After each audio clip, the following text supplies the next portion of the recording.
नमस्कार फ्रेंड्स, मेरा नाम है अमित अग्रवाल और आप देख रहे हैं NRI life.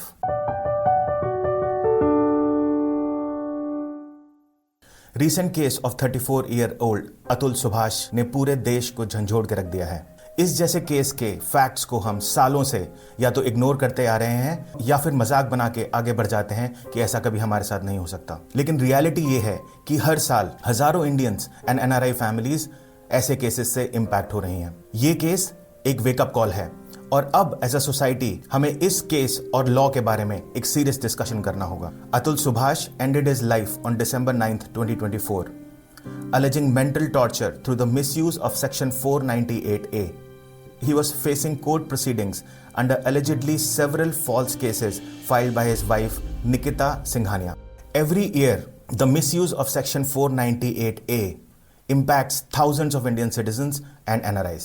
According to NCRB report 2020, more than 1 lakh cases were registered under the Section 498A of the IPC, out of which 5,520 cases were found to be false and 16,000 cases were closed by the police itself. NRIs के case में marital discord can be even more disastrous, क्योंकि firstly आप दूर विदेश में अकेले हैं, अपनी बात आप सबसे कर नहीं सकते, खुद को इस सिचुएशन में ट्रैप्ड एंड अकेला पाते हैं और अंदर ही अंदर स्ट्रेस के साथ जीने के लिए मजबूर हो जाते हैं। Secondly, this law for NRIs comes as a double edged sword. एक तरफ लीगल और इमोशनल चैलेंजेस हैं और दूसरी तरफ सिस्टम में करप्शन जो अक्सर एनआरआईज के अगेंस्ट काम करता है, बिकॉज एनआरआईज को डीपर पॉकेट्स माना जाता है। तो इसलिए आज ये बात करना जरूरी है। ये एक सेंसिटिव टॉपिक है, पर समझना जरूरी है कि आखिर सच्चाई क्या है। एज एन एनआरआई या एज एन इंडियन सिटीजन हम क्या स्टेप्स ले सकते हैं कि हम और हमारी फैमिलीज इस लॉ के मिसयूज से बच सकें।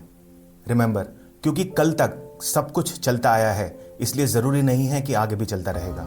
जरूरत है आप सही वक्त पर सही डिसीजन लें with the right information. Atul Subhash और उसके जैसे अनगिनत लोगों का सैक्रिफाइस वेस्ट नहीं जाना चाहिए। तो पहले समझते हैं 498A का लॉ क्या कहता है।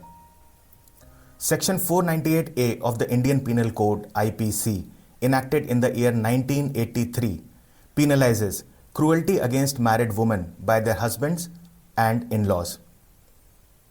इसमें सजा है imprisonment up to 3 years and a fine. Accused individuals can be arrested on non-bailable warrants, making this law a powerful tool for immediate action. Furthermore, ये लॉ 40 साल पहले बना था, जिस समय जॉइंट फैमिलीज हुआ करती थी। इसलिए the law allows FIR to be filed against the entire family, including parents, चाचा, ताऊ, मौसी, sister, you name it. And today, even though the social structure of families has changed, especially in metros, where people are living more in nuclear families, the law did not change. And hence, it gives limitless power to the system. And time and again, it has been used as a personal vendetta. The Supreme Court of India recently expressed significant concerns regarding the misuse of Section 498A of the Indian Penal Code, which addresses cruelty against married women by their husbands and relatives. In a judgment delivered on December 10th, 2024, the court observed that this provision, originally intended to protect women from domestic violence, has increasingly been exploited as a tool for personal vendetta. एक और ऐसा ही case limelight में recently आया है, आइए आपको बताता हूँ। Rahul Desai and his parents lived in the USA. They met Seema Jha, who lived in Mumbai at the time, online on Shaadi.com, and both decided to get married in 2019. After their marriage, Rahul left for USA. Seema could not travel as her visa was under process. As promised, Rahul came back to India in about 3 to 4 months to spend time with his wife, while her visa was still being processing. When Rahul wanted to return, the couple fought, and Seema filed 498A. The court immediately declined bail and Rahul's US travel. Rahul was stuck in the legal battle in India. He lost his job, and unfortunately, his dad passed away, and he did not even get the approval to attend his funeral. आप राहुल की पूरी कहानी पढ़ सकते हैं on the link in the description. तो इसका misuse हो रहा है, ये सभी मानते हैं और जानते हैं, लेकिन रीसेंट डेकेड्स में ये इतना बढ़ क्यों गया है, आइए समझते हैं।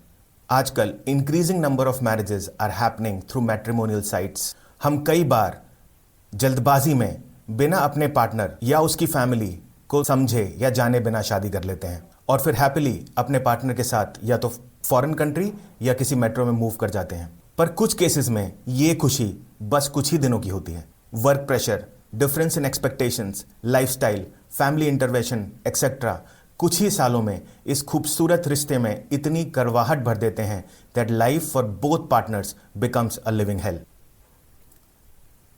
तो अब बात आती है डिवोर्स की। When the female partner approaches a divorce lawyer and shares the reason for separation, sometimes the attorneys themselves guide the female partner to file charges and FIR under the 498A।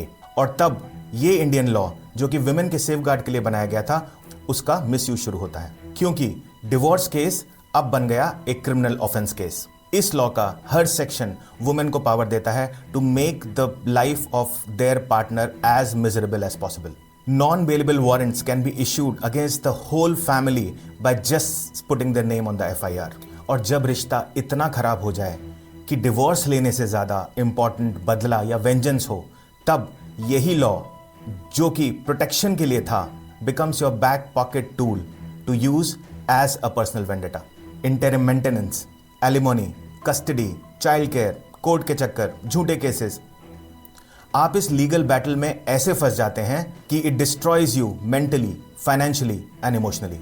Being an NRI, if a 498 case is registered against you, then you can be arrested at the airport itself on your next visit to India। और मजाक की बात यह है कि you don't have to be the husband to be accused under the 498A। You can be a relative of the accuser as well।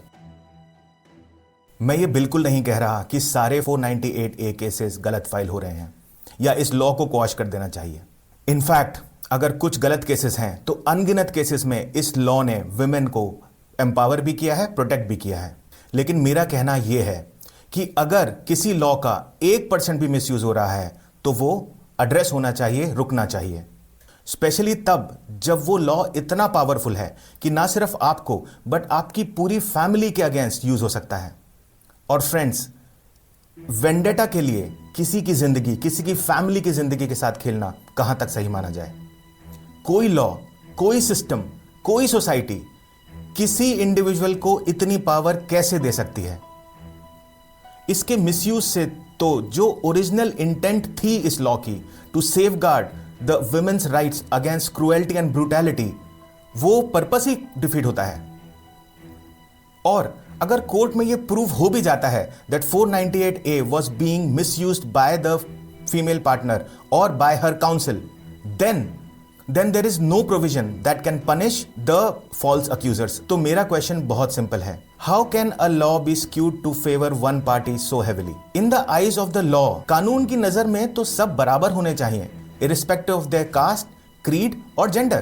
ये कैसा मजाक है कि कोई बदला लेने की इंटेंशन से आपके और आपकी पूरी फैमिली की लाइफ डिस्ट्रॉय कर सकता है and can systematically make a तमाशा out of you and your family without proper evidence. और अगर आप गलत साबित हुए तो there is no punishment. Once again friends, मैं इस लॉ के अगेंस्ट नहीं हूं, या आज जितने भी लोग इसके लिए आवाज उठा रहे हैं वो इस लॉ के अगेंस्ट नहीं है।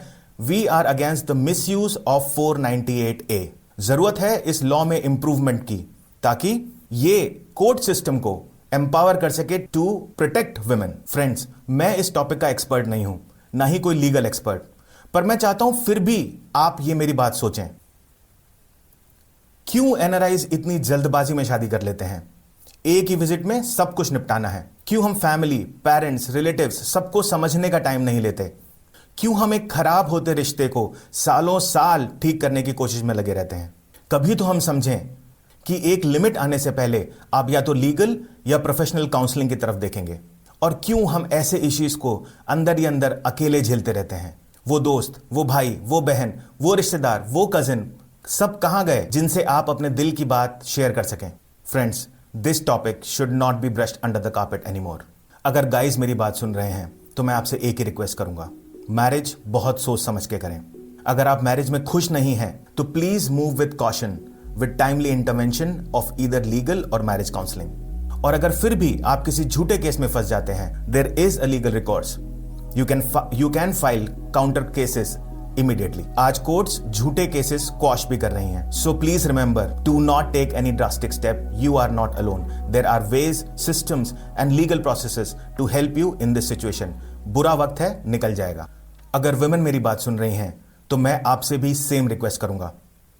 ये लॉ एक पावरफुल टूल है जो कि वुमेन के प्रोटेक्शन के लिए बनाया गया है। इसे अपनी फैमिली के against to take personal vendetta use ना करें, क्योंकि तब क्या होगा जब ये लॉ ही नहीं रहेगा, या जब all women who seek protection under this law will be seen as criminals in the eyes of the society just because of the rampant misuse of this law. Girls, आपकी रिस्पॉन्सिबिलिटी है to use this law only in the right circumstances. किसी lawyer की बातों में आकर false cases मत file करें। If a marriage did not work out, the best option is counselling और timely separation. And uncle aunty, अगर आप ये वीडियो देख रहे हैं तो मैं आपसे यही रिक्वेस्ट करूंगा कि शादी करने में इतनी जल्दबाजी ना करें। सिर्फ ये देख के कि लड़का या लड़की एनआरआई है, ये डिसीजन ना लें। आपकी रिस्पॉन्सिबिलिटी सबसे ज्यादा है। प्लीज अपने बच्चों को समझाएं that if the marriage is not working out, then झूठे केस में किसी को फंसाने से मच 100 टाइम ज्यादा बेटर ऑप्शन है एमिकेबली डिवोर्स कर लेना। मेरे अपने देश के judicial system and law maker से एक ही रिक्वेस्ट है, make amends in the law to stop the misuse of 498A immediately, so that ना सिर्फ जिंदगियां बच सकें बल्कि ये लॉ जिस पर्पज से बना था वो भी बच सके। इसके बारे में आपकी क्या राय है, आप हमें कमेंट करके जरूर बताएं। Please share this video with your friends on your WhatsApp group, क्योंकि आप नहीं जानते कि कब अनजाने में ही आप किसी की मदद कर जाएं। नमस्ते।